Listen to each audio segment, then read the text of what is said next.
Assalomu alaykum hammaga. Bugun 23-asr loyihamiz umuman o'zgacha formatda bo'ladi, chunki mehmonimiz Mehriddin aka Nuriddinov. 95-yilgacha bo'lgan muddatda ipodromga kirish pullik bo'lgan. Ish bor, 15 million so'm oylik to'lanadi desak, O'zbekistonda bunaqa oylik yo'q-ku deydi odamlar. Tabiiyki, o'tinni qo'l bilan tergandan keyin unga 15 million oylik qayerda bo'lsin?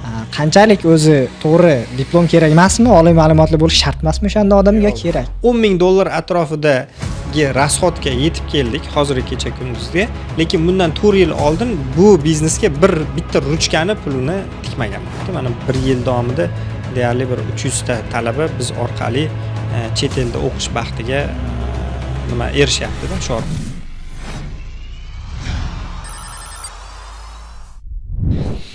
Assalomu alaykum hammaga. Bugun 23-asr loyihamiz umuman o'zgacha formatda bo'ladi, chunki mehmonimiz Mehriddin aka Nuriddinov. Assalomu alaykum Mehriddin aka. Assalomu alaykum. Kepsiz? Nurbek, rahmat. Bugun sizni mehmon qilib taklif qildik. Siz haqingizda juda ham yaxshi gaplar eshitganmiz va sizni kimligingizni bilish xohlayapmiz.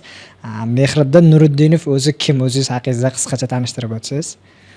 Assalomu alaykum. Bugungi ko'rsatuvga taklif qilganingiz uchun Nurbek, intervyu olayotganingiz uchun rahmat. Xo'p, ismim Mehriddin. Yoshim 32 da, tadbirkorman.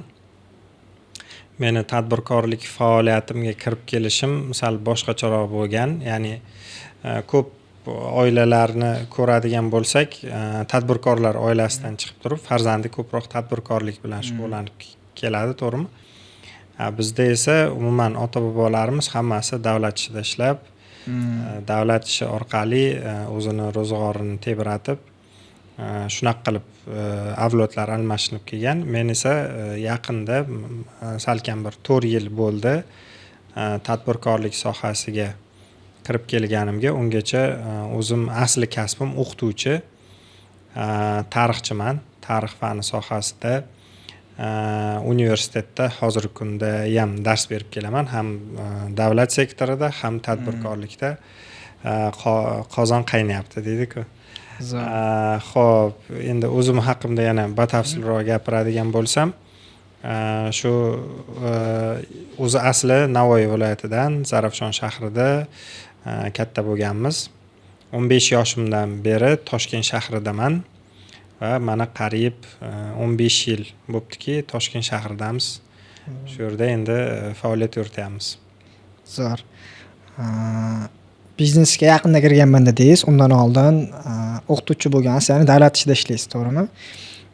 Birinchi menga qiziq narsa, bizning xalqimizda ham shunaqa maqol bor, rostdan otasi kim bo'lgan bo'lsa, farzandi shu bo'ladi. Ko'p holatlarda ota o'qituvchi bo'lsa, farzand o'qituvchi, ota ichki ishlarda ishlasa, farzand ham shunaqa bo'ladi. Nima uchun shunaqa deb o'ylaysiz o'zi? Bilmadim, endi qush uyasida ko'rganini qiladi degan naql bor xalqimizda. O'ylaymanki, shu naqldan kelib chiqib, masalan, otang qilgan ishni qilmaysanmi degan fikrlar bo'ladi-ku bizda. Lekin aslini olganda endi dadam rahmatli bo'lganlar, joylari jannatda bo'lsin. Asli tadbirkorlik masalasi meni qonimda ham bor. Masalan, dadam ham tadbirkorlik qilib bir marta juda ham katta minus bilan bu tadbirkorlik sohasidan chiqib ketishiga sabab bo'lgan. Endi undan keyin o'sha davlat ishiga kirib ishlab ketganlar. O'ylaymanki, o'sha tadbirkorlik sohasidan chiqib ketgandan keyingi faoliyatni shu Xudoyim menga yo'qtirgan bo'lsa kerak. Hozir aynan bir paytlar dadam tadbirkor bo'lgan va shuni orqasidan menga ham bu narsa yuqqanmi deb o'ylayman. Keyinchalik mana tadbirkorlikdan hozir faoliyatimizni davom ettirib kelyapmiz. Zo'r. Odamlar juda ko'pchilik, katta xalqimiz katta qismi davlat ishida ishlash xohlaydi. Tinch deydi, stabil oylik olasan, yaxshi oylik olasan deydi. Siz davlat ishida ishlayotgansiz, yaxshi oylikda. Nima uchun tadbirkorlikka o'tdingiz? Nima sabab bo'ldi o'tishingizga? Endi bir qancha faktorlar bor. Keling, shuni yotig'i bilan tushuntirib berishga harakat qilaman. Masalan, endi hamma kabi, masalan, oldinlari bizni yoshligimizda masalan eng zo'r kasb bu prokuror bo'lish yoki advokat bo'lish. Yoshligimda men o'zi yurist bo'lishni orzu qilganman, lekin Xudoyim menga bu tomonlama imkoniyat yaratib bermagan. Bu ham bir yaxshilikka bo'lsa kerak deb o'ylayman. Yoshligimdan prokuror degan so'z yoqib qolgan. Qayerdandir eshitib qolganman, bilmayman to'g'risi tag ildizini. 2009-yilda shu yurist bo'laman deb qiziqib, dadam rahmatli shu Toshkent shahridagi birinchi yuridik kollejga o'qishga kirishimga sababchi bo'lgan. Birdan aytaman, yashiradigan joyim yo'q. Pulga kirganman, ochig'i, juda katta summaga. U paytda kollejlarga kirish, ya'ni bu kabi nufuzli yuridik maqomga ega bo'lgan kollej deysizmi, universitetlarga kirish faqat 90% holatda pul orqali hal qilinardi. Xuddi shunday biz ham bu narsadan mustasno bo'lmagan holatda pulga kirganmiz. Endi o'sha davrni nimasi bilan keyin yuridik kollejga kirganimdan keyin orada shu boya aytganimdek dadam vafot etganlaridan keyin menda yuridikka kirish ishtiyoqi baland bo'lgan va birinchi yil umuman yiqilganman universitetdan. Yiqilganimdan keyin alamzada bo'lgan Mehriddin bir yil Zarafshonga qaytib ketgan va o'sha yerda abituriyent bo'lib tayyorgarlik ko'rganman. O'sha davrdan boshlangan menda juda ham qiyinchilik davr. Sababi menda ikkita yo'l turardi. Bitta yo'li o'sha yuridik kollejda bitirgan diplomimni olib yuridik sohada faoliyat yuritib ketish. U yerda bilardim qaysidir bir yurist yordamchisi yoki kotibasi degan lavozimlarda ishlashim mumkindi, lekin kelajagimni men ko'ra olmayman-ku yoki kichkina odam bo'lib qolishni xohlamaganman, bilmayman, yoshligimdan keyin men oliy ma'lumotli bo'lishim kerak degan missiya bo'lgan oldimda va o'sha tayyor uyimizga hattoki bir enlik xat ham kelgan. Masalan, Navoiy viloyati adliya boshqarmasidan o'g'lingiz mana shu yili oliygohni bitiribdi. Agar sizda endi ota-onaga yozilgan xat edi u yerda. Masalan, bizni byuromizga uchrasangiz, biz bu sizga yuridik ish topishda amaliy yordam beramiz degan xat bor. O'sha xatni onam ushlab olib 2 kunni birida bor, mana tayyor ish, senga davlat ish beraman deyapti, ishlamaysanmi deb har kuni uyda urtib olandi. Yoki meni fikrim boshqacha edi. Men abituriyent bo'lib, yana qaytadan taslim bo'lmasdan o'zi shungacha institutga kiraman deb niyat qilganman va shu niyatimda davom etdim. Shuncha qarshiliklarga qaramasdan o'sha birinchi yil o'qishga kira olmagan paytim go'yoki butun dunyo tugadi men uchun. Ya'ni o'qishga kira olmasang bo'ldi, sen hech kim emassan degan fikr bo'lganda va shu narsani amalga oshiraman deb men yana bir yil abituriyent sifatida o'qiganman. Keyin ikkinchi yil bo'lganda unda ham yana qo'shimcha kontrakt asosida talabalikka qabul qilinganman va shundan keyin o'zi buyog'i boshlangan desak bo'ladi-da. Endi tadbirkorlikka kirib kelishimga asosiy sabab bu yerda ko'p faktorlar bo'lgan. Bittasini aytaman. Bilamiz, 2019-20 yilda pandemiya kirib keldi. Pandemiya kirib kelgandan keyin oradan 1 yil o'tib men ham o'sha Covid kasalligiga chalinganman. Covid kasalligiga chalingan paytim endi men hali davlat ishida ham yangi mutaxassisman. Bilamizki, yangi mutaxassislarga nihoyatda oylik kam beriladi. Universitetlardagi oyliklar 2016-yilgacha nihoyatda past bo'lgan. 2016-2017 yillargacha yangi hukumat kelgandan keyin o'zgarishlar bo'ldi-da, oyliklar u yerda yaxshilandi. Lekin baribir ham u yerda oyliklar yaxshi emas edi. Shuning uchun Covid bo'lganimdan keyin bir xususiy klinikaga bordim. Xususiy klinikada menga bir varoq, bir enlik dori yozib berdi. Dorining narxi o'zi bir oyligimni 1,5 baravar. Ya'ni 1,5 oy ishlasam o'sha oylikni menga beradi. U bor yo'g'i 7 kunlik licheniyani natijasi. Shunda o'zimga o'zim juda ham alam qilgan. Masalan, nahotki insonni qadri, masalan, Coviddan bilamiz, nechta insonlar, ko'plab insonlar nobud bo'ldi, bevaqt olamdan ko'z yumdi va hokazo. Ya'ni tushunganmanki, demak, Mehriddin, agar sen kelajakda mabodo kasal bo'lib qoladigan bo'lsang, o'zingni ta'minotingni yaxshi qila olmasang, ya'ni o'sha tibbiyot oliygohi tibbiyot muassasasida seni so'rayotgan pulni bera olmasang bo'ldi, senga hech kim bu nimada qaramaydi degan fikr paydo bo'lganda, qachonlardir men tadbirkorlik yo'liga o'tib ko'proq pul topish, moddiy imkoniyatlarni qidirish yo'li o'sha paytda birinchi marta menga signal bo'lgan. Nimaga? Ungacha men hayot go'zal deb o'ylaganman. Masalan, institutni bitirayotgan paytimda mana shu oliygohga agar magistraturaga kirsam, shu oliygohni domlasi bo'lib qolaman degan fikr bo'lgan menda va mana shu nimaga erishganman-da. Va o'ylaganmanki, bo'ldi, mana shu missiyani bajardim, demak to'g'ri yo'ldaman. Nima deydi, bu yog'iga hayotim go'zal bo'ladi. Lekin afsuski, hayot har doim ham o'zini chig'iriqlari bilan unday emasligini ko'rsatyapti-da. Shunaqa qilib keyin Alisher degan bakalavriatda birga o'qigan kursdoshim bo'lgan va u biz magistraturani O'zbekistonda o'qigan bo'lsam, men u kursdoshim chet elda o'qidi. Chet elda bo'lib kelgandan keyin menga birgalikda tadbirkorlik qilish bilan murojaat qilgan, ya'ni taklif bergan, sherikchilikda ishlashni boshlaganmiz va shu orqali konsalting sohasiga kirib kelganman. Va hozirgacha mana bitta kompaniya edik. Avval boshda ikkalamiz boshlaganmiz. Hozir bizni jamoamizda salkam 10 kishi. Alisher o'rtog'imning jamoasida salkam yana 10 kishilik jamoa shakllangan. Bitta kompaniya ikkitaga aylanib o'rgildi. Shu orqali kirib keldik. Demak, o'sha ko'proq pul topish uchun, oilangizga ko'proq yaxshilik qila olish uchun tadbirkorlikka kirgansiz. Albatta. Yaqinlaringizga yaxshilik qilmoqchi bo'lsangiz ham qanaqadir ko'proq yaxshilik qilishingiz uchun sizda ko'proq pul bo'lishi kerak ekanda. Masalan, yoshimiz o'tgan sayin bu narsani ko'proq tushunib yetib boryapmiz. Shunaqa. Zo'r, lekin sal boshqacharoq fikr bor menda. Ko'p pul topish uchun tadbirkor bo'lish shartmi degan savol keladi. Shart emas, chunki mana tadbirkorlarni ko'rganman. Xodimidan kam pul topadigan tadbirkorlar bor-da. Xodim $2000 topadi, o'zi $700 topadiganlar bor. Tadbirkor bo'lish shartmi o'zi ko'p pul topish uchun? Yo'q, men o'ylamayman. Hamma xodim ham, hamma inson ham erkak kishi o'laroq tadbirkor bo'lish shart deb. Masalan, bitta statistikani aytaman sizga. Yaqinda ChatGPT ga savol berdim.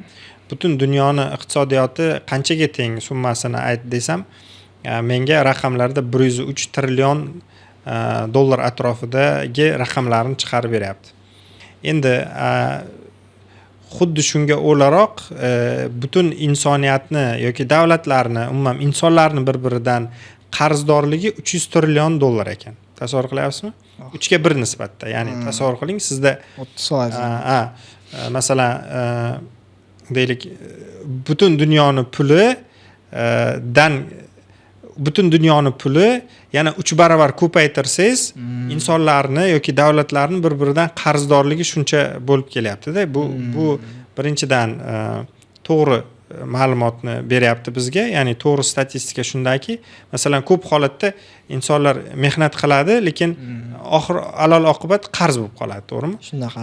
Demakki, butun dunyoni puli yetmaydi qarzdorlikni so'ndirish uchun. Shundan ko'ra tabiiyki butun dunyodagi topilayotgan pul yo'qotilayotgan pulga nisbatan kamroq.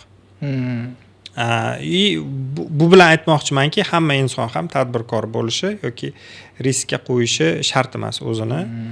Sababi tadbirkor hozirgi kecha kunduzda ancha tahlikali vaziyatda, sababi 24 ga 7 rejimida ishlamasa tadbirkor o'ladi.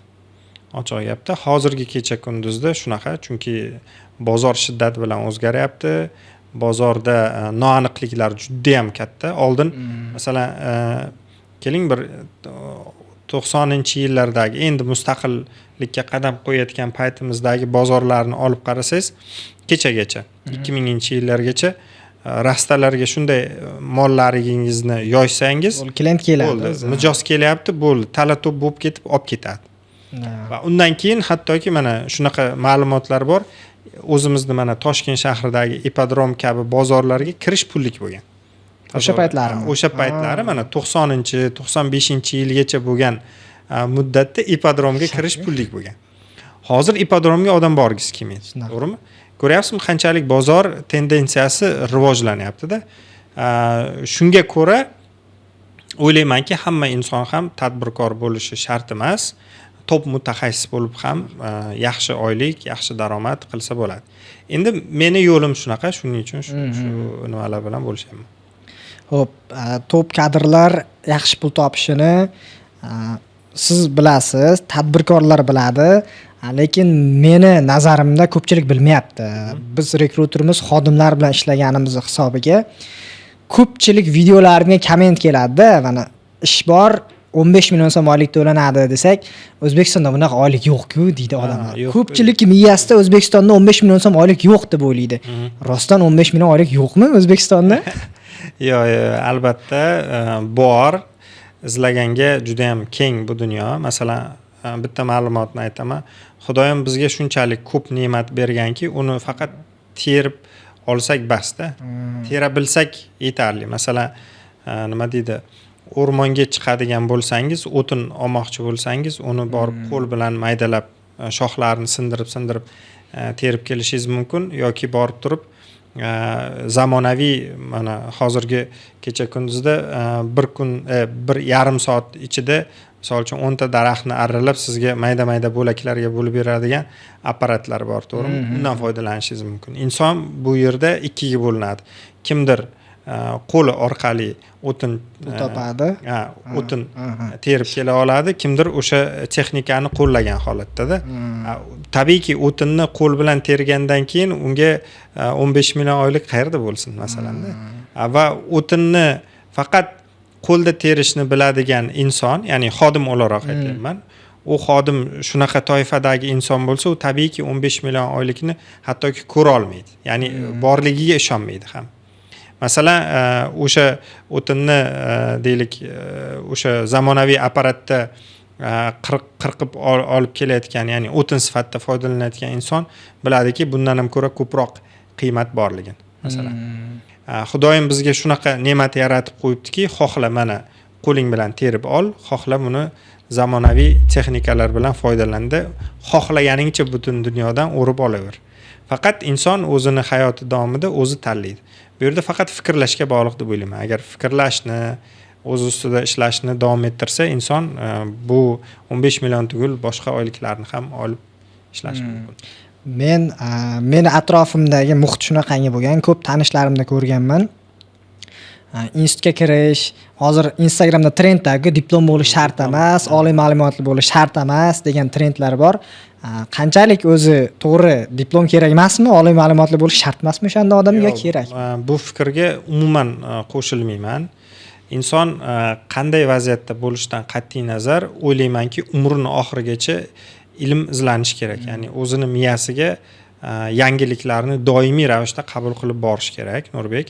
Sababi, masalan, biza o'ylardikki, ya'ni insoniyat shunaqa o'ylaganki, kechagacha faqat butun umri davomida, masalan, 60 yil yashaydimi, 70 yil yashaydimi, faqat o'sha 4 yil davomida oliy ma'lumotli bo'lib diplom uchun harakat qilib ishlagan davrini o'qish deb tushunadi-da. Lekin aslida unday emas. Masalanda inson to 70 ga kirdimi, 70 yoshida ham ilm izlanishi yoki o'qishi majburiy. U agar yuksalishni, rivojlanishni boshqa 99% odamdan ilgariroq yashashni xohlasa. Hayot umr davomida o'rganib borish kerak. U faqat institutda o'qib 4 yil diplomni olish kerak degani emas. Masalan, men o'zimning hayotimdagi bitta keysda aytib beraman.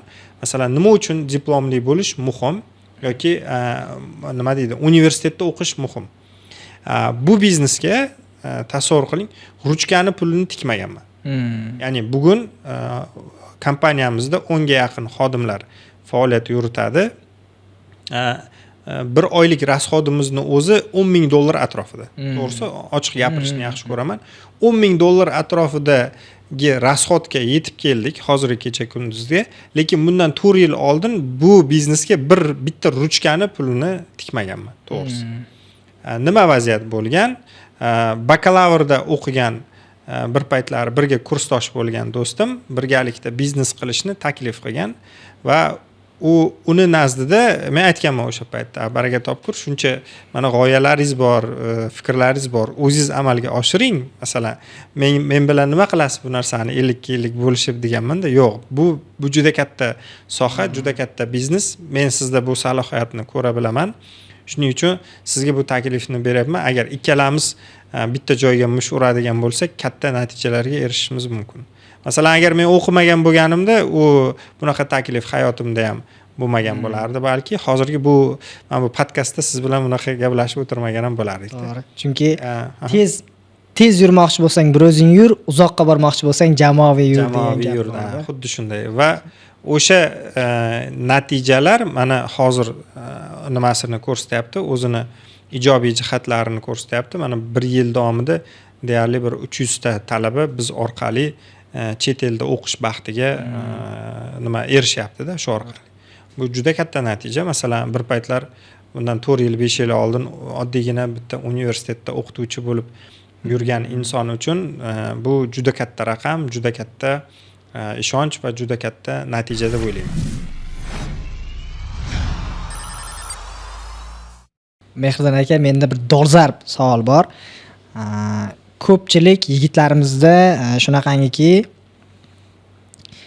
qachon uylanishini bilmaydi. Erta uylanaymi, kech uylanaymi deydi. Kimdirlar aytadi, yo'q, birinchi biznes qilib olishim kerak, yoki bir mashina olishim kerak, yoki uy olishim kerak, yoki nimadir qilib olishim kerak deydi. O'qishimni bitirib olay, keyin uylanaman degan bola deyarli ko'rmaganman. Hammasi nimagadir erishib olay deydi. Qachon uylangan to'g'ri? Bitta yigit kishi uylangungacha nimalar qilish kerak? Qanaqa ilmlar olish kerak o'zi? Qanaqa darajaga chiqib keyin uylanish to'g'ri deb hisoblaysiz? Tushundim. Zo'r savol, aktual savol va bu masalan kimgadir hozir tavsiya beradigan yoki nima qiladigan bo'lsam, o'zingchi deyishi mumkin menga. To'g'risi, o'zim ham kech uylanganman, 29 yoshimda, lekin degan tomoni bor. Men o'ylaganmanki, masalan, hamma o'ylaydigan kabi, lekin hozir unaqa o'ylamayman, to'g'risi. Hamma o'ylagani kabi, masalan, hamma ishimni yo'lga qo'yib olay, karyeraga erishay yoki ishim bo'lsin, uyim bo'lsin, mashinam bo'lsin degan fikrlar bo'lgan menda 29 yoshimgacha, to uylangunimga qadar. Lekin aslida unaqa bo'lish kerak emas ekan. Inson qachon o'zini tayyor deb bilsa, ya'ni ichki tuyg'usi menan o'zi tayyor bo'lganman, lekin o'zim nimagadir kechiktiraverganman-da. Lekin inson unaqa bo'lish kerak emas deb o'ylayman. Uylangandan keyin mana aytadi-ku hamma uylangandan keyin rizq baraka kirdi deydi. Haqiqatda shunaqa. To'g'risi, uylanganimdan keyin ancha-muncha hayotimda ijobiy o'zgarishlar bo'lgan, o'zim kutmagan, o'zim bilmagan va hokazo. Inson 25 yoshda uylanadimi, 30 yoshda uylanadimi yoki 17 yoshda uylanadimi? Yoshda emas. Uni o'zini aqliy nima deydi? Inson bitta narsani tushunish kerak, uni necha yoshdan uylanishligini ahamiyati yo'q, to'g'risi. Qachon o'zi tayyorman deb hisoblasa, oiladek muqaddas narsani ro'zg'orini eplay olishga qodir bo'lsa yoki o'zini ma'nan tayyor bo'lsa, o'shanda uylanish kerak deb o'ylayman. Sababi juda ham kechiktirgan ham bo'lmaydi, to'g'risi. Juda ham vohli uylangan ham menimcha yaxshi emas, qachonki u tayyor bo'lmasa. Ma'nan tayyor bo'lish kerak deb o'ylayman.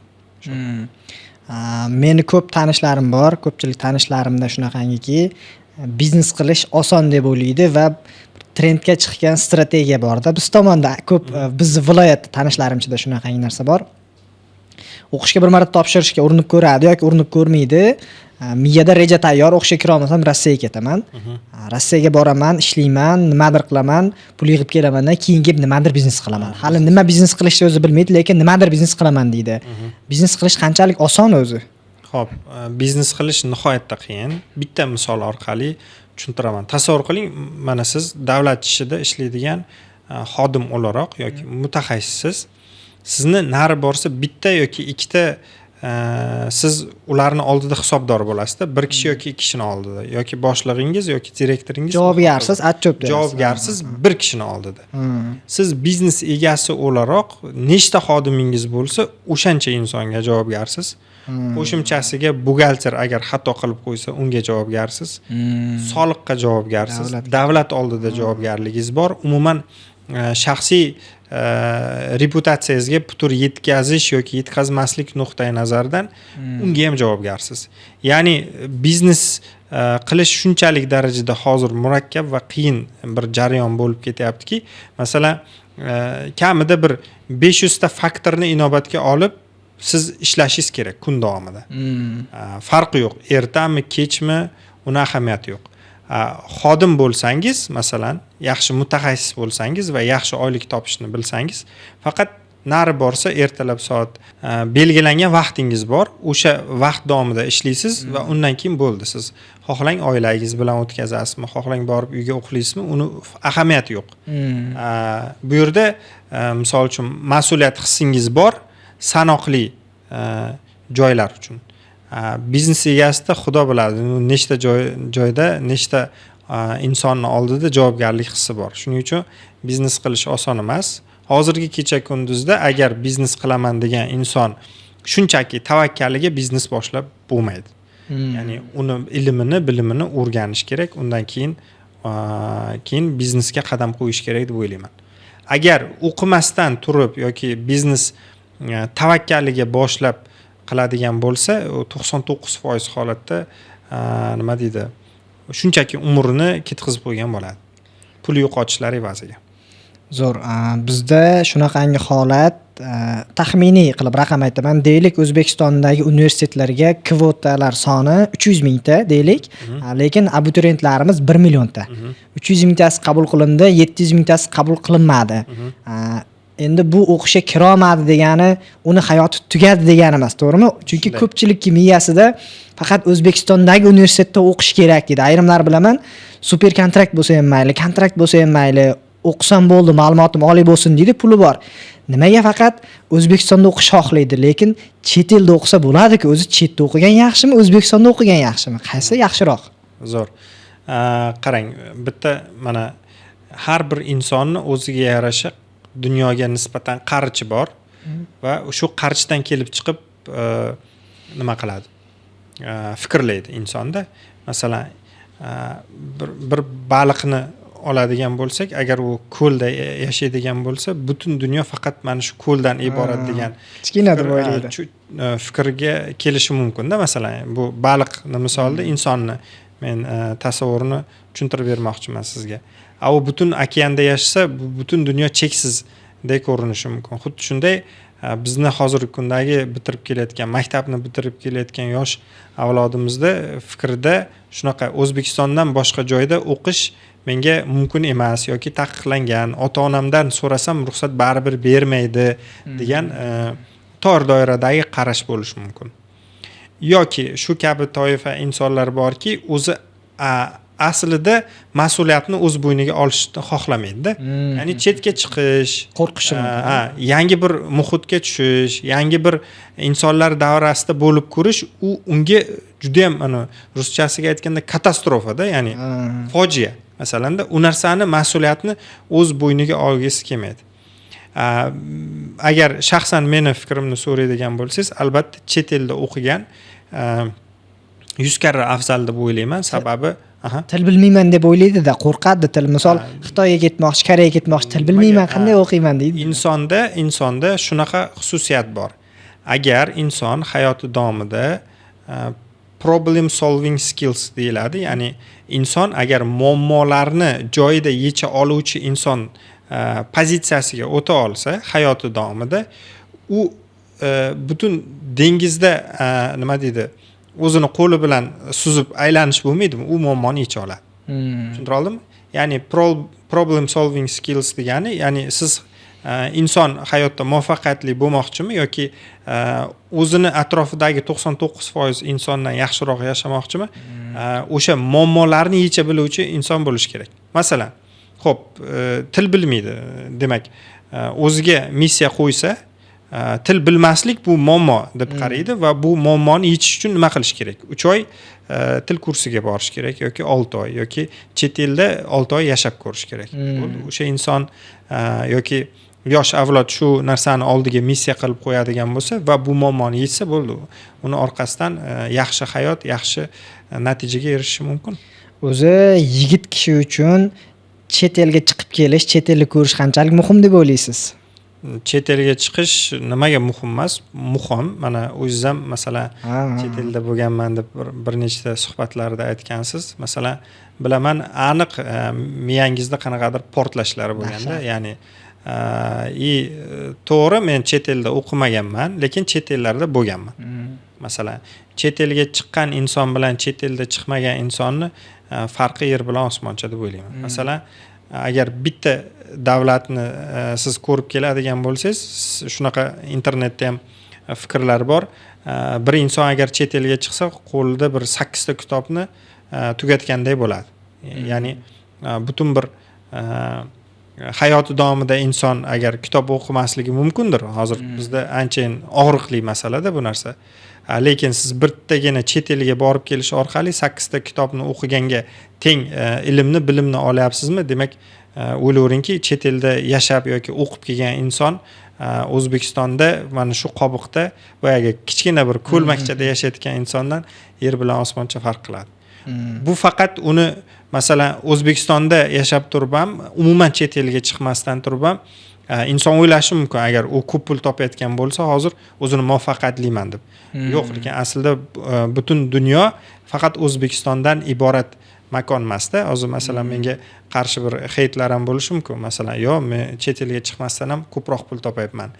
Faqat bu dunyo pul topishdan yoki qanaqadir o'ziga yarasha moddiy qiymatni topishdan iborat emasda.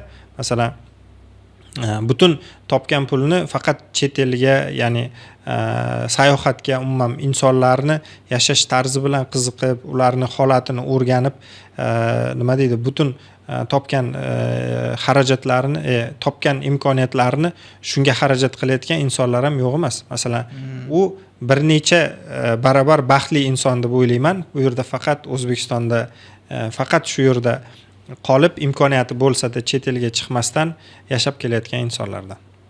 Siz mana ta'lim sohasidasiz, ham o'qituvchisiz, qilayotgan biznesingiz ham ta'limga oid, to'g'rimi? Bilim har doim bilim kerak deysiz va beshikdan qabrgacha bilim izla degan gaplaringizni ko'p eshitganman.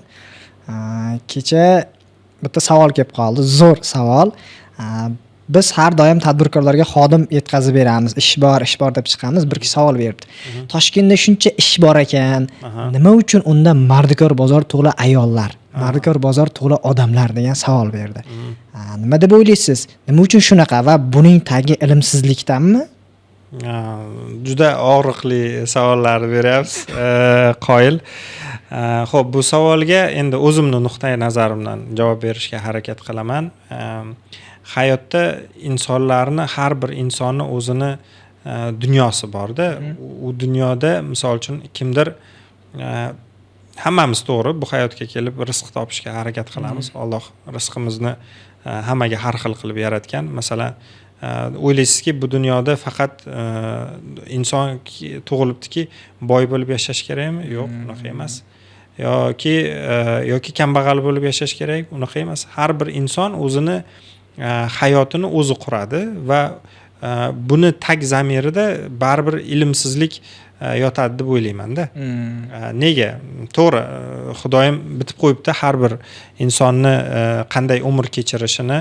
Masalan, bir kunda boy insonlarni, masalan, nechtasi nima deydi, bizneslari kasodga uchrab, kambag'allik darajasiga tushib qolganligini ko'rganmiz, yoki birgina insonni masalan bitta yaxshi mehnati evazidan juda ham boy badavlat insonga aylanib ketganligini ko'rganmiz. Endi avvalo taqdirdan tashqari inson agar ilm o'rganish orqali, ya'ni bu faqat o'tirib olib partada kitob o'qishni nazarda tutmayapman. Masalan, bitta ilm o'rganish, masalan, yon atrofingizdagi bir 10 ta odamni hayotini kuzatib ham qaysi biriga havas qilib yashaydigan bo'lsangiz, o'shanga qarab intiladigan va u bosib o'tgan qadamlarini bosib o'tadigan bo'lsangiz, xuddi shu natijaga erishishingiz mumkin deb o'ylaymanda. Ya'ni bu dunyoda hamma tadbirkor bo'lishga majbur emas bo'lgani kabi, hamma ham boy yashashga majbur emas yoki u avvalo insonning o'zini hayoti va kambag'al bo'lib yashashga ham mahkum emas va insonning o'zini qo'ldagi bor missiya deb o'ylayman. Nimaga intilish? Siz yoshlar bilan ko'p ishlaysiz, ko'p o'qitasiz, ta'limda yurasiz. Ko'p yoshlar ko'pida ko'raman, ko'p oylik olish xohlaydi, yaxshi pul topish xohlaydi. Tadbirkorlar bor. Misol sizda ham yaxshi oylik olish mumkin, boshqa tadbirkorlarda ham yaxshi oylik olish mumkin, lekin ular 15 ming oylik beraman deb xodim topa olmayapti. Lekin bu yoqda yoshlar bor, odamlar bor, 15 ming oylik olish xohlaydi, lekin shu ishga qabul qilinmayapti. Nimaga deb o'ylaysiz? Ya'ni tadbirkor bilan o'sha kerakli kadr bir joyda, bir nuqtada uchrasha olmaydi. Tadbirkor 15 ming oylik berishga rozi. 15 ming oylik beraman, shunaqa xodim kerak deyapti. Bu yoqdagi odamlar 15 ming oylik olish xohlaydi, lekin bu ishga qabul qilinmayapti. Tadbirkor odam topa olmayapti. Ajoyib savol berdingiz, Nurbek. Og'riqli masala tadbirkor uchun ham, ya'ni o'zini endi ish pozitsiyasida ishga kirmoqchi bo'lgan insonlar uchun ham. Xo'p, nimaga bu muammo bor? Tabiiy, masalan, tadbirkor aqlli inson va u tadbirkor bo'lishdan oldin bir necha million pullarga kuygan bo'lish ehtimoli bor-da. Chunki tadbirkorlikda doim risk o'sha nima deydi, yoqasida turadi, risk yoqasida turadi va u o'ylab nimagadir pul tikadi. Bu 15 million oylik olmoqchi bo'lgan kadr esa hali u jarayonga, ya'ni 15 millionlik oylikka loyiq emasda, lekin o'zini loyiqman deb hisoblaydi. Shu yerda og'riqli masala bor. Ishga kirmoqchi bo'lgan inson, ya'ni yuqori oylik maosh olmoqchimi, avval qiymat berishdan boshlash kerak-da. Masalan, yangi kadr bo'lib kelayotgan inson uni hech qachon miyasida men qachonki qiymat bersam, o'shandagina menga kimdir qiymat beradi degan fikr bilan, ish bilan yuzlashmaydi yoki shu narsani tan olishni xohlamaydi. Bu albatta keyin u ishdan bu ishga, bu ishdan ishga yurib kelaveradi. Ko'pchilik tadbirkorlar tushunadi. Masalan, butun O'zbekiston negizida olib qaraydigan bo'lsak, bugungi kunda tadbirkorlar malakali mutaxassislarga zor. Ya'ni biladiki, agar 1 so'm beradigan bo'lsa, qaysidir bir malakali xodimga uni ishi 10 so'm bo'ladi. 10 so'mlik ish bo'ladi.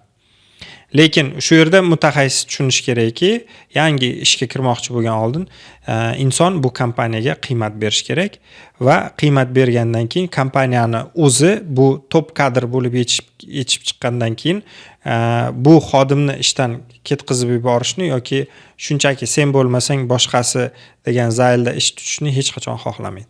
Masalan, menda o'zimda ham xuddi shunday. Masalan, qo'limda bir 10 ga yaqin xodim ishlasa, doim majlisda har hafta dushanba kuni majlis o'tkazaman, xodimlarim bilan aytaman.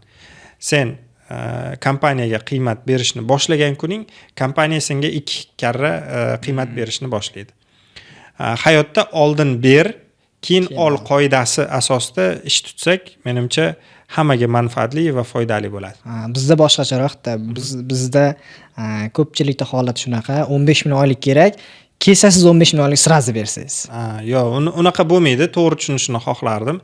Masalan, birinchi ishlagan joyim maktabda ishlaganman, rus maktabida. Nihoyatda qiyin bo'lgan. Nima deydi, ishga kirishim va hokazo. 20 ta maktabga borib ish izlab ko'rganman. O'zbek maktabiga borganimda, yo'q, sen kabi mutaxassislar xohlasang birga sen bilan bera olamiz deb qorovul hattoki ustimdan kulganda. Nima deydi, nima deyapsan, nima deydi, kadr pachka bo'lib yotibdi, nima deydi, ish yo'q. Va rus maktabiga borganimda birinchi qo'rqqanman. Rus maktabida meni ishga olarmikan yoki yo'qmi deb, o'zbek guruhda o'qiganman-da. Keyin lekin o'sha rus maktabiga taqdir taqozosi bilan ishga kirdim. Va o'sha yerda ham jur'atim qat'iyligi sabab bo'lgan deb o'ylayman. Jur'atsizlik qilib ketib o'rganimda balki o'sha ish ham yo'q edi o'sha paytda. lekin bitta narsa aniqki, hech kim sizga yosh mutaxassisga, hali hech qanaqa tajribasi yo'q, qiymatga ega bo'lmagan mutaxassisga hech qaysi tadbirkor yoki hech qaysi davlat organi sizga yuqori oylik berishga majbur emas. Siz nima qiymat yaratib berasizki, birinchi kundan sizga u yuqori oylik maosh berish kerak. Bu narsani avvalo inson to'g'ri o'ziga qabul qilish kerak va shu orqali harakat qilsa, menimcha maqsadiga tezroq yetishadi. Zo'r. Ko'pchilik yoshlarda shunaqangi holat bor. Bitta joyda ishlamaydi.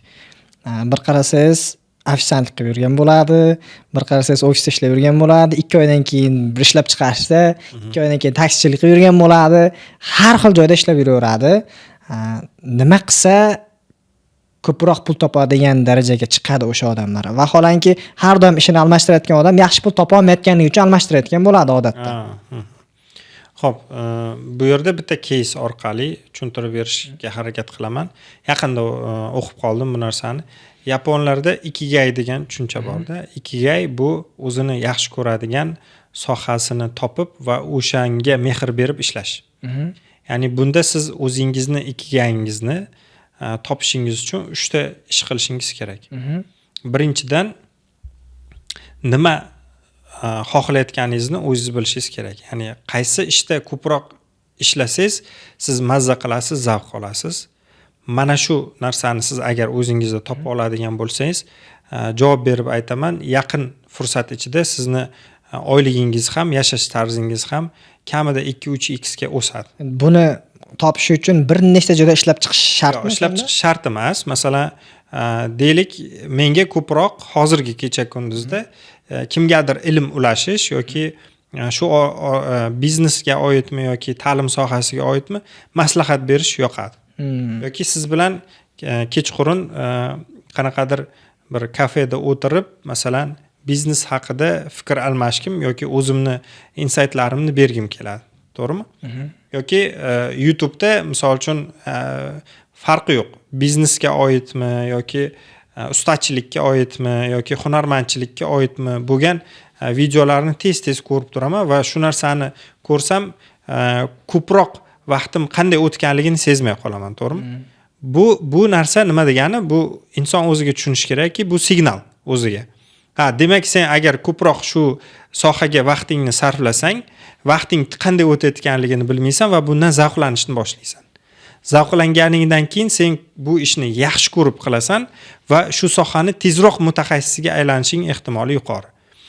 Siz xohlagan sohani bir mutaxassisga aylansangiz, siz hozirgi yon atrofingizdagi bozordan ko'ra kamida 3x, 4x ga ko'proq maosh topishni boshlaysiz.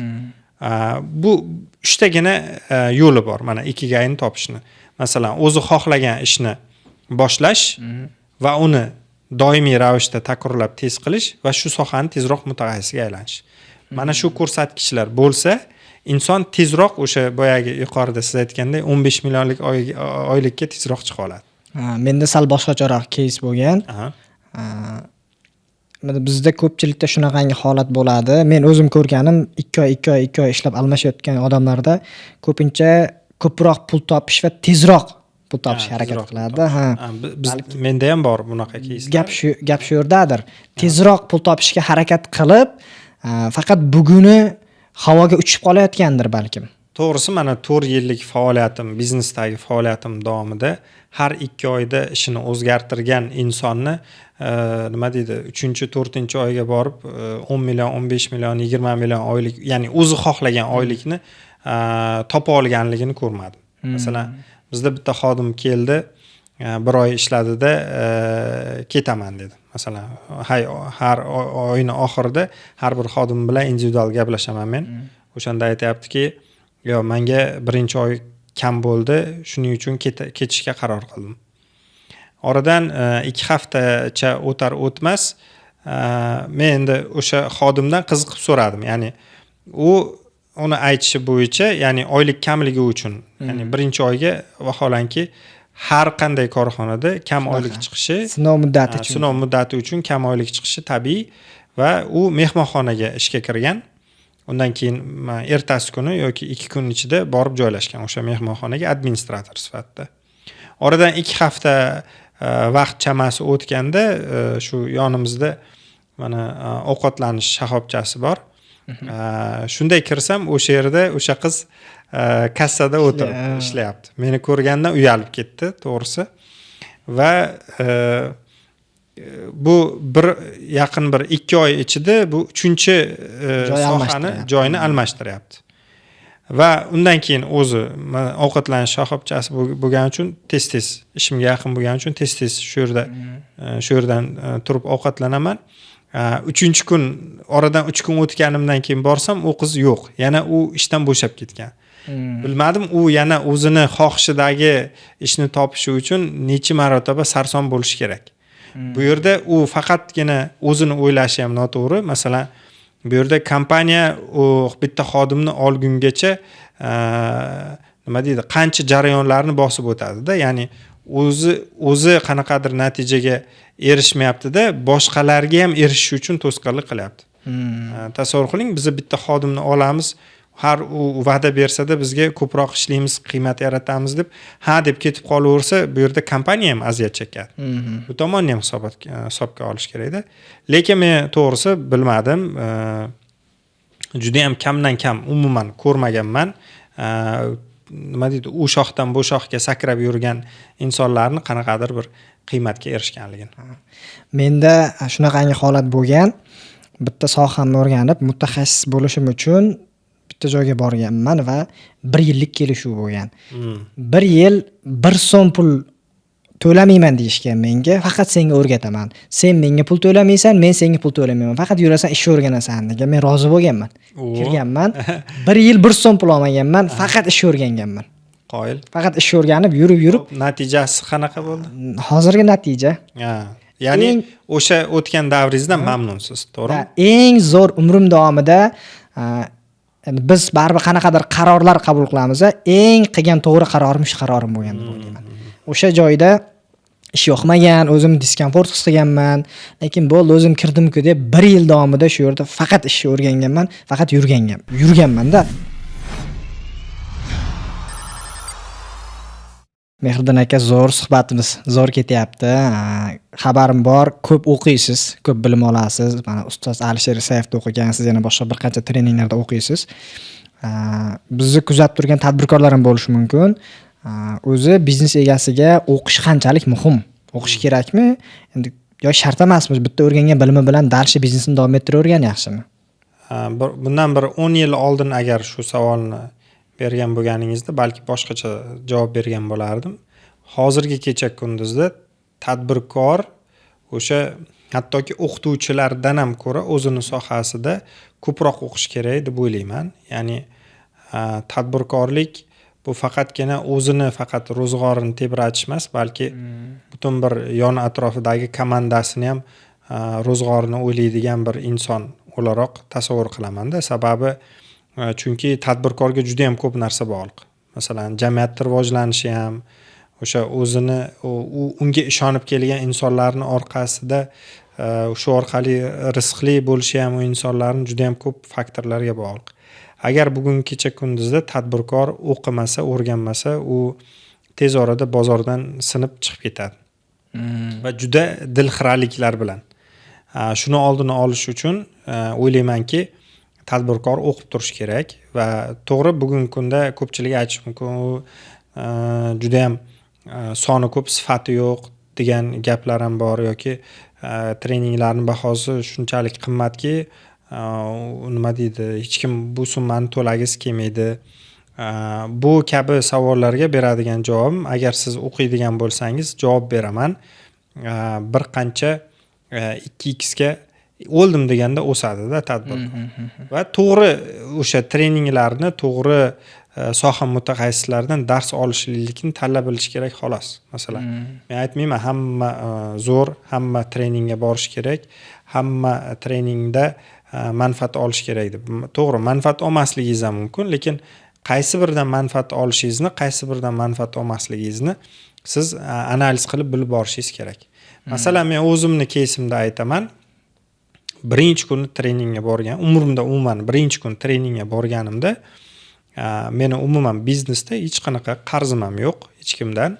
va bir tekisda rivojlanib o'sishda davom etayotgan bir kompaniya edik, to'g'risi. Va bir tadbirkor kelyapti-da, o'sha trening ustozidan so'rayapti. Trening berayotgan, dars berayotgan ustozdan so'rayapti. Ustoz, meni $40,000 qarzim bor. Va butun 250 ta tadbirkor o'qigan bo'lsak, bu 250 tadbirkor shunday kim ekan bu $40,000 qarzi bor va u treningga kelibdi pul to'lab degan savolni bergandek qaradi-da. Aslida bu tadbirkorlik olamida normal holat ekan. Masalan, tadbirkorlik doim plyusda emas yoki qarzda bo'ladi va hokazo, kimgadir nimadir berib yuborish kerak. Bu juda ham ko'p faktorlar bilan bog'liq. Ya'ni bunaqa holatga tushishi. Keyin o'zimga o'zim aytganmanki, demak bu inson $40,000 qarzi bo'la turib, shu treningda, ya'ni o'sishda, o'rganishda charchamayaptimi? Meni hayotim yoki meni biznesim hali ideal ekan-ku degan fikrga kelganman. Va bunaqa keyslar juda ham ko'p va o'sha treningga borganimdan keyin Xudoyim bizga shunchalar juda ham katta ne'mat yaratib berganligini, faqatgina biz uni to'g'ri foydalanib olib terib olishimiz kerakligini tushunib yetganman xolos. Ya'ni siz o'ylashingiz mumkin, O'zbekiston bozorida tadbirkor $1 million ishlab topa olmaydi deb. Ko'pchilik ishonmaydi bu tushunchaga. Ertaga o'qiyapsanmi deyish mumkin, to'g'rimi? Lekin imkoniyatni ko'ra bilsangiz, ya'ni tadbirkor shunaqa vizioner bor. Vizioner darajasida siz fikrlay bilsangiz, siz bemalol $1 million emas, undan ham ko'p pullarni topishingiz mumkin bo'ladi. Zo'r, mana sizda boshqa joyda ishingiz bor, lekin biznes bor. Biznes sizni aralashuvingiz bo'lmasa ham yuradi, to'g'ri? Aralashasiz, lekin qisman yuradi. Ko'p tadbirkorlarda ko'raman, biz kichik va o'rta biznes egalari bilan ishlaymiz. O'zi qilishga harakat qiladi ishlarini. Biz rekruter bo'lsak, rekruterlikka bizga topshirish xohlamaydi. O'zi e'lon beradi, o'zi intervyu qiladi, o'zi suhbat qiladi, o'zi adaptatsiya qiladi. Ertaga xodim ketsa yana bir boshdan boshlaydi, yuraveradi shu. Qanchalik muhim o'zi kimgadir ishni topshirish. Ishni topshirishni yaxshi va yomon tomonlari bor. Qachonki tadbirkor o'zini biznesi uchun o'zi mehnat qilsa, 5 ga qilish kerak bo'lgan ishni 6 yoki 7 baho bilan bajaradi-da, to'g'risi. O'zi chunki shu sohani egasi, o'zi juda ham yaxshi biladi va o'zi eng katta sotuvchi pozitsiyasidagi inson bo'ladi. Lekin tadbirkor o'laroq siz A nuqtadan turib B nuqtaga qarab intilmoqchimisiz yoki bundan ham katta maqsadlarni, rejalarni, masalan, filiallar ochishni yoki biznesingizni masshtabini kengaytirmoqchimisiz? Ilojingiz yo'q, siz bu yerda xodim yoki jamoa bilan o'sishingiz kerak bo'ladi. Yoki aralashuvni kamaytirmoqchi bo'lsa ham, aralashuvni kamaytirish uchun iloji yo'q. Masalan, men ham tadbirkorlardan, muvaffaqiyatli tadbirkorlardan doim fikrlarini so'rab, bilmaganlarimni telefon orqali so'rab turaman. Ko'p holatlarda ular aytadi: "O'smoqchimisan? Jamoa orqali, o'smoqchimisan? Birgalikda o'sha yon atrofingga o'zingga o'xshagan kadrlarni yig'ish yoki butun bir xodimlaring orqasidan rivojlana olasan." Bu bitta misol. Yomon tomoni, siz ilojingiz yo'q, boshida xodimingiz agar 3 bahoga bajarsa sizni topshirig'ingizni, bo'ldi, u 5 ga bajaryapti deb qabul qilsangiz, shundagina siz o'zgalarga ishonchingiz oshadi va shu orqali biznesingizni masshtabini kengaytira olasiz. Zo'r. U bo'lmasa yo'q. Ya'ni bu yerda yana bitta tadbirkorlarga muhim bir case sifatida tadbirkor inson doim yozuvchi bo'ladi. Mana menda ishxonamda bloknot bor. Doim yozib boraman nimadirlarni. Uyimda ham bloknot bor. Xayolimga keldimi yozaman. Ko'chada bo'lsa telefonimga zametkaga yozib qo'yaman. Shundan keyin o'sish boshlangan menda ham. Masalan, o'ylaganman, ko'p pul topsa, ko'p pul xarajat qilsam yoki reklamaga ko'p pul sarflasam, bo'ldi, o'z-o'zidan meni pulim ko'payib qoladi. Yo'q, aslida unday emas. Unaqa ishlamaydi. Ya'ni siz ishingizni tizimli va tartibli va yozuv bilan hal qilsangizgina o'shandagina siz karra o'sish ehtimolingiz bor. Va bu hammasi albatta jamoa orqali bo'ladi. Zo'r, Mehriddin aka, networking haqida so'ramoqchiman.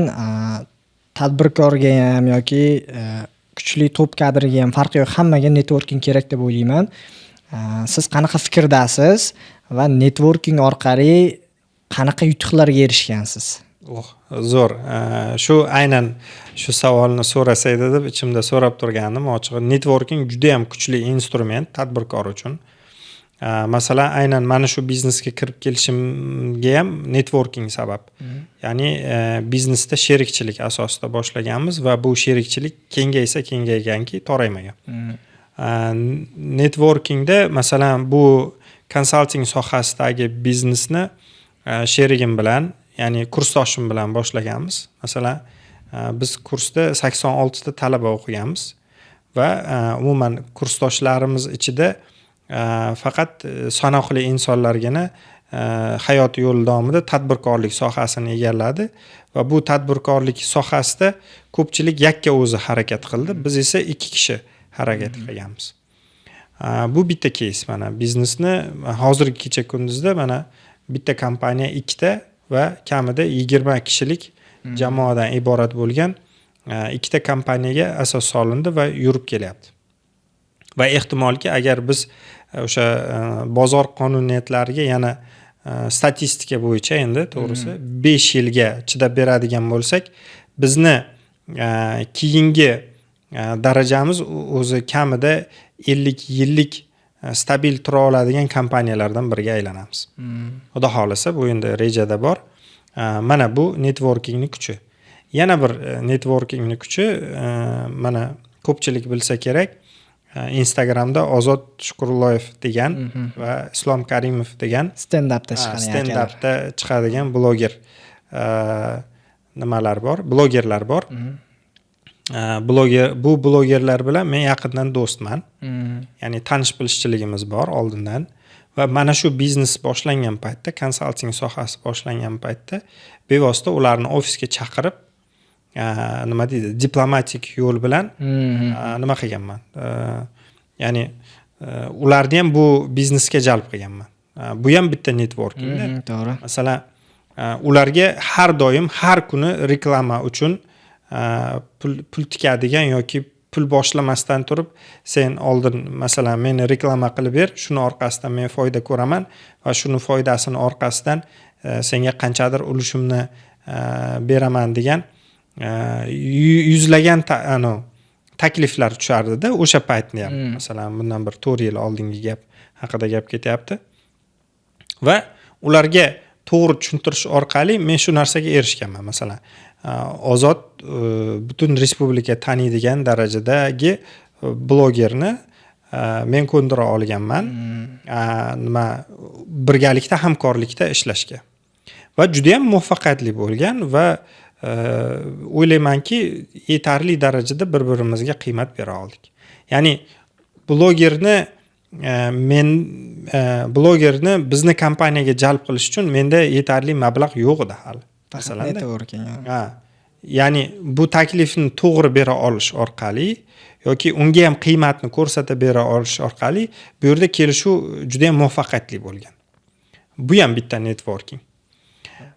Yana bir networkingni, mana eng katta networkinglarni aytaman, qanchalik muhimligini. Masalan, mana shu hozir siz bilan men o'tirib turgan 23-asr podkast loyihasi ham networking sabab bo'lgan. Masalan, ustozimiz Alisher aka Saifni kurslariga borganimdan keyin bir og'iz so'z bilan ko'ndira bilganman. Iltimos, sizni niyat qilgandim, mana podkast loyihasini tashkil qilyapman, siz sababchi bo'ldingiz.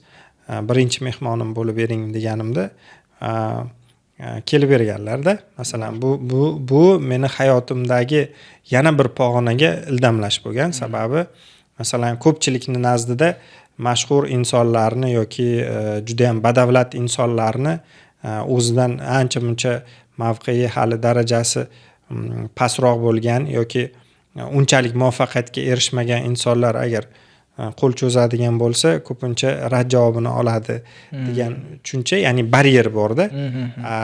Mana shu baryerni menda yo'qolishiga mana shu birinchi podkastimizda Alisher aka Sayevni ustoz, agar bu podkastni ko'rsangiz, sizga nima deydi, alohida rahmat aytaman. Juda ham minnatdorman shu insondan. Masalan, bir og'iz yo'q demasdan kelib berganlar va bu ham bitta network. Networking zo'r narsa. Shaxsan meni hayotimda ham networking zo'r rol o'ynagan joylari bor. Hunar, kasb o'rganib, bilim olib, chiqib rekruting agentstva qilib ish boshlagan vaqtimda birinchi mijozim Umidjon aka Ortiqov bo'lgan va u ham meni networking tanishim bo'lgan. Uni yoniga borib taklif bildirganman, u menga pul to'lashga rozi bo'lgan. Chunki men bozorga endi kirib keldim, по-любому hech kim menga pul to'lashga tayyor emas, tanimaydi, bilmaydi. U meni networking tanishim bo'lgani uchun menga pul to'lashga rozi bo'lgan. Ajoyib, ajoyib. Networking zo'r narsa. Zo'r instrument. Undan to'g'ri foydalana bilish kerak. Ko'pchilik tadbirkorlarda muammo baryer bor bu borada deb o'ylayman. Ya'ni so'rashga yoki qo'shimcha bilim olishga nima deydi, iymanadi. Masalan, so'ragisi kelmaydi yoki xijolat qiladi. Bu aslida unaqa bo'lish kerak emas. Inson borki, bir-biriga hayoti davomida to'qnash keladi va bir-biriga masalan qiymat yaratish uchun yordam bersa, bu 1+1 11 bo'lishiga olib keladi deb o'ylayman. Zo'r, Mehriddin aka, rahmat. Samimiy javoblar uchun zo'r suhbat bo'lyapti. Lekin bizning vaqtimiz cheklangan, shuning uchun. Lekin bitta joyi bor, bu bizni kuzatib turganlar biznes deb o'zicha gapiryapti, o'zi kim bu degan savol kimnidir ichidan o'tayotgan bo'lishi mumkin. Albatta. Keyingi podkastimizning ikkinchi qismini qilaylik va ikkinchi qismida o'sha sizning biznesingizni obzor qilaylik, ya'ni yoritaylik. Ichkaridan ko'rsataylik tomoshabinlarga. Gap so'z yo'q. Zo'r, Mehriddin aka, rahmat sizga, vaqtingizga rozi bo'ling. Xudo xolasa kommentariyada fikringizni qoldiringlar, savolinglar bo'lsa savol ham qoldirishinglar mumkin. Podkastning ikkinchi sonida Mehriddin akaning biznesini to'liqroq ochib yoritib beramiz. Rahmat. Sog' bo'linglar, salomat bo'linglar. Yep, qo'yinglar.